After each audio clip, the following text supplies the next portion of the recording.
All right. So if you have ever ran email campaign or if you have been running email campaign in the past, you might have came across this metric called open rate.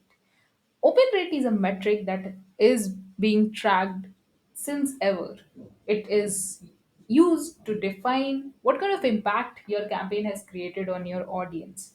And it is used in multiple kind of physical and digital campaigns, whether we are talking about advertisements, offline, online, whether we are talking about emails related campaigns, whether it's cold emails, whether it's email nurturing, whether it's drip campaigns, remarketing, retargeting, or even when we are talking about direct mail campaigns. Open rate is a metric that has been tracked since years and ages, and it is a metric that a lot of people consider very important. But now, in the era of AI, with all the automation that is coming in, with all the bots, is it really a metric worth going after?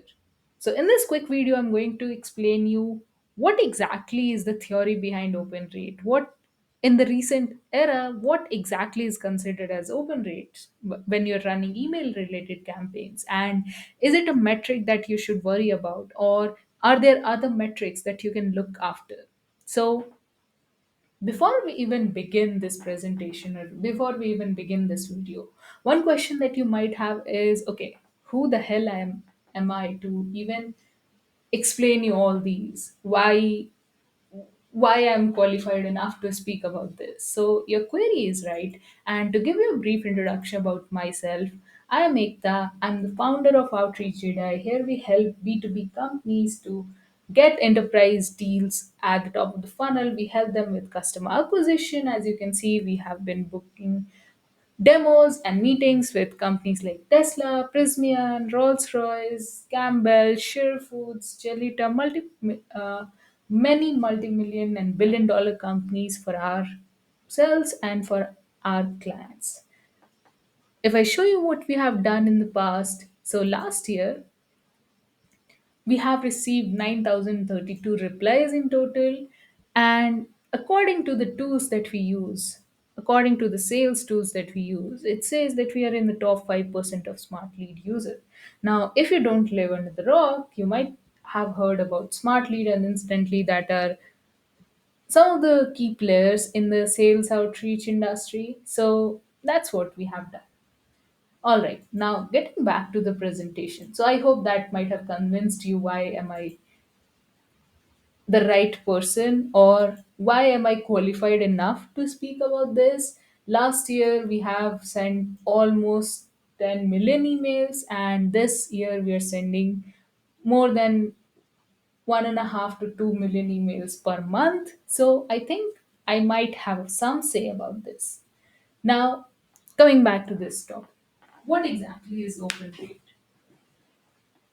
Now, I can go ahead and share this presentation with you that explains that, okay, what exactly is open rate? It is a vanity metric, an unreliable indicator that leads to poor decision. These are some of the illusions of open rate. But instead of sharing this presentation, and I'll come back to this presentation in just a moment, I want to show you this update that has been done by Instantly. So, as you're aware, or as you might have heard, Instantly One is one of the key players in the sales automation, sales outreach industry. So, what they are saying might have some value to it, even if you don't believe what I am saying, right?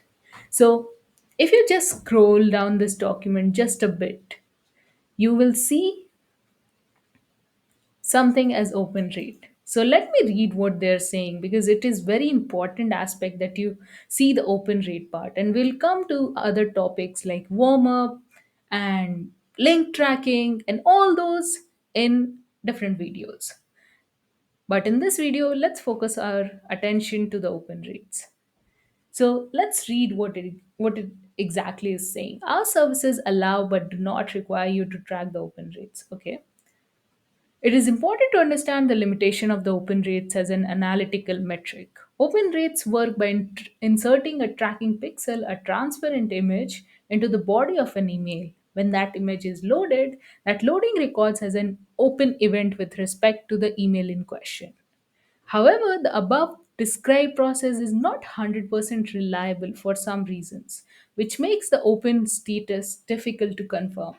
Now, this statement might have explained you what exactly is open rate and why it is not a 100% reliable metric. Now, if you're not convinced enough that okay, open rate might be a metric worth tracking, we can go ahead and look at some of the other pointers that they have mentioned. Let's see what are those. We track all opens as they reported in our system without further investigation, specifically when a request to load an embedded tracking image pixel is sent to our servers. We automatically record that email as open. Even if such determination is inaccurate, the complications surrounding open rate tracking include the following. Lack of tracking of certain data instantly doesn't track the IP addresses of the origin of any request made to load the tracking pixel. Whether, whether the tracking pixel was loaded on the recipient or sender's end by opening the sent email, for example. Now, if you're aware, there are a lot of tracking tools that are available out there, and it's not just about instantly that I'm speaking here. It's not the only tool in question. You could be using HubSpot. You could be using Pipedrive, some kind of CRM for the nurturing campaigns, and there you also have open rates that you track. But what I'm trying to explain you that this is something that is universal.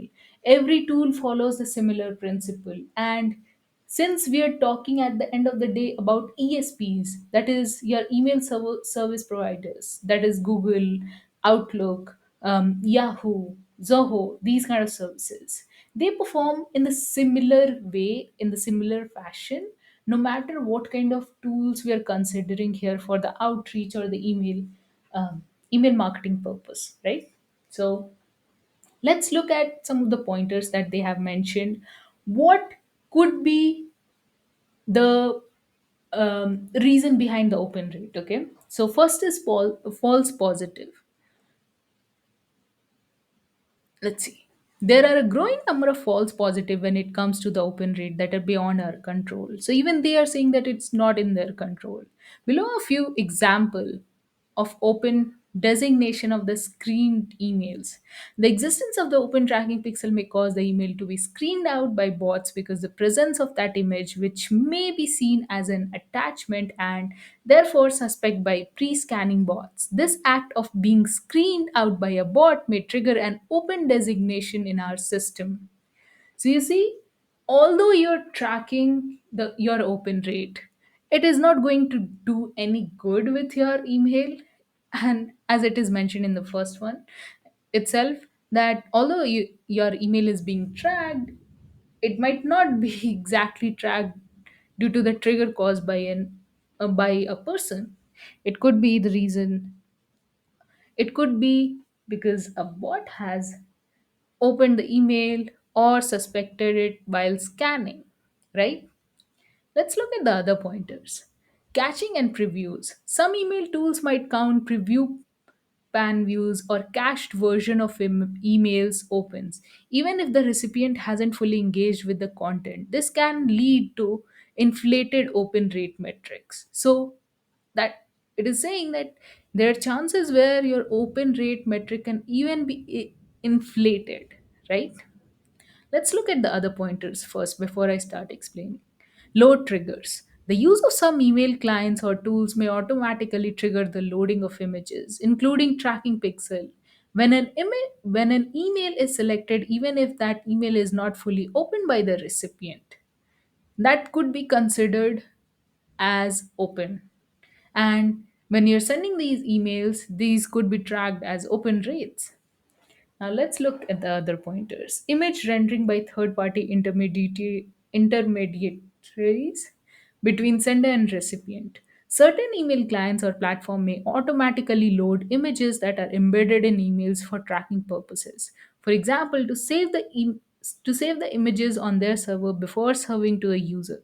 Even if the recipient does not actively open the email, these loading requests are controlled by third parties and may come from an email client or platform on either the sender or the recipient end. These type of requests may also originate from the server that is not in the email delivery path. This could be a server responsible for serving content on either the sender or recipient end. For example, such an automated request made by originate from a server or service responsible for serving content on gmail.com. That is, the web client, in addition to any other servers that are involved in sending and receiving of the emails. Then we have bot and spam filter. Some automated bot or spam filter may inadvertently trigger the tracking pixel. Previews. Some email provider have a preview mode so people can open an email without actually opening it, including to move or delete it. In case, even though the recipient does not actively open the email, this reports as an open. Drag and drop. Drag and drop, even in the trash files, may trigger the tracking pixel and report as an open. Preloading content, email clients, and apps may preload to improve load times. This preloading can trigger the tracking pixel without the recipient opening the email. Now, email sorting. Moving an email from one folder to other or using inbox filters may also trigger the tracking pixel even though the recipient didn't actively engage with the content of the email. False negatives. There are also false negatives. For example, some email provider, email clients, and apps may allow for an email to be opened by a recipient but may also block the embedded tracking pixel, meaning the pixel may not be triggered even when the email is open. So, um, all right, let's look at the other pointers. Third party intermediaries between sender and recipient.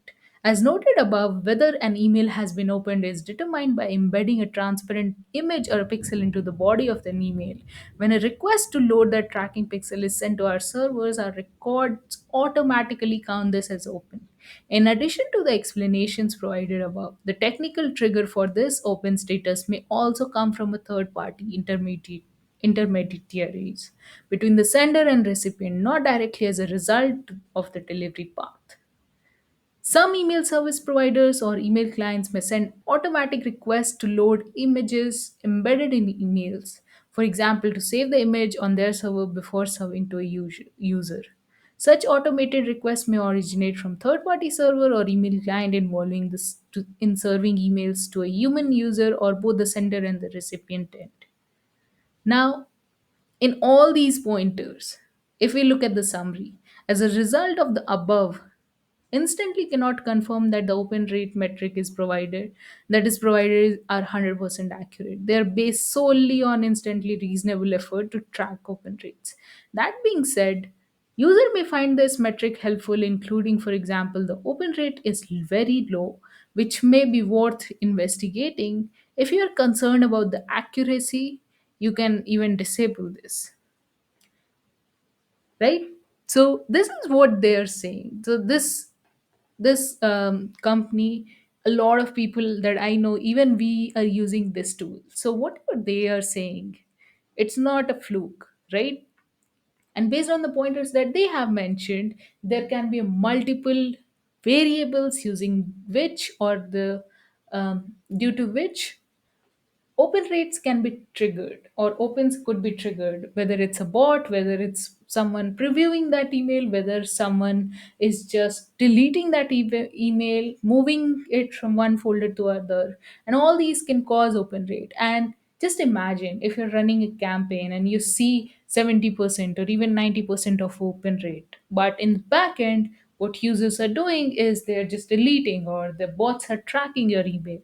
And even if you double down based on that metric, you might not be able to get the desired results based solely just based on this particular metric. Now coming back to our presentation, let's see the pointers that we have here. The illusion of open rates. So as I said, although it looks impressive to see, okay, I got 90% open rates, but especially when we're running email campaigns, that doesn't matter because at the end of the day, with emails, your goal is to get replies. Your goal is to get people committing to an action. It could be a meeting, it could be a deal, it could be a proposal call, any of those, right? So just tracking open rates, it doesn't make sense in the first place. You can use it along with other metrics, but not just tracking one of these metric as the um, foundation or key performing indicator. Unreliable indicators. So as I all the pointers that I mentioned, there could be a lot of factors that go in the picture of tracking open rates that could be misleading. Now, poor decisions. It is not a metric that can help you to take a decision that whether your copies or list or email infrastructure is good or not. But there are ways to track that as well that we are going to discuss in the upcoming videos. Now, let's look at the other pointers. The technical issues with the open rate tracking. So there could be multiple of the reasons as we have just discussed. But along with those, there could be other platform related privacy policies. For example, Apple's mail privacy policy. Or if you're using a particular device, maybe a particular type of browser. So I'm right now using Brave browser and it kind of filters out a lot of things, especially cookies and cache. So I cannot um, like whatever links I'm clicking upon might not get tracked easily, right? So these are the pointers.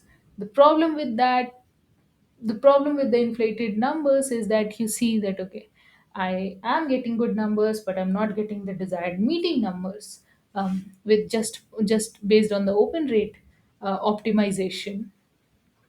A/B testing can get skewed when you're just relying on the overstated open rates that could skew that can give you skewed numbers about A/B testing, and that could lead into the wasted resource. I mean, if you are putting all your effort in just tracking open rate, just optimizing for that instead of metrics like replies or clicks, or even if you're tracking clicks, that could also somewhat get related to that. But when you're tracking replies, that okay, someone who has said yes or no, that might be a better metric to track overall. Now, spam filters, they also turn a lot of these metrics um, into a misleading metric. Spam filters may cause your email to go at places you don't even imagine. And I'm not just talking about inbox, I'm not just talking about spam or promotion folders, but it might not even reach to your recipient server in the first place, and it might just like stay in the mid from this server to that server, and it might not even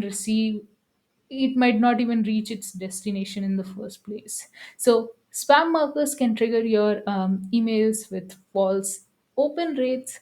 They can scan and misinterpret the open rate data since since all these inboxes are getting armed with AI, with all the automations that's coming in. Google got Gemini, Microsoft got Copilot, and all these other ESPs also have different AI features in them. So when you perform different operations on that, the recipient server already gets filtered with all these different emails that are being received. So the chances of you getting in spam might even get higher when you're tracking open rates. So it's not doing any good, but it might do some bad for what you're doing for tracking open rates. Now, what really matters, we can look at the click through metric, we can um, look at the replies rate, we can look at positive replies rate, and that's what that are some of the metrics that we track. How many meetings got booked, how many deals got cracked. That is an easier way, but it might not give you a lot of the front end data that when you have started a campaign with no data, with zero information. So how should you lead? So that is one of the topic that I'm going to discuss in the upcoming video. So stay tuned. Then let's see. conversion rate, that can also be the number that I was just speaking about. What kind of signups, what you got, how many when you're running retargeting campaigns, how many renewed conversations or renewed deals you got, renewed accounts you got, those kind of metrics that can actually help you see the impact on revenue and figure out help you figure out what kind of ROI you're generating. So that can also help.